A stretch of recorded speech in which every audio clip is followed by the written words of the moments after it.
bagong putsa. Sana.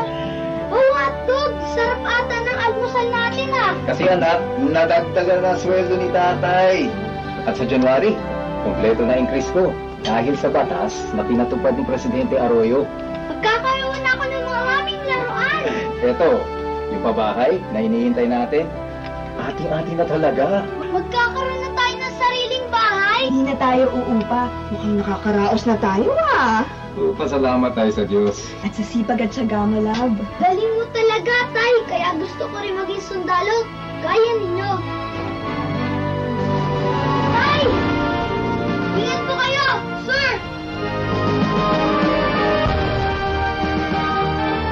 Yan ang sundalong Pilipino. Marangal, tapat sa pamilya, tapat sa bayan, tapat sa konstitusyon.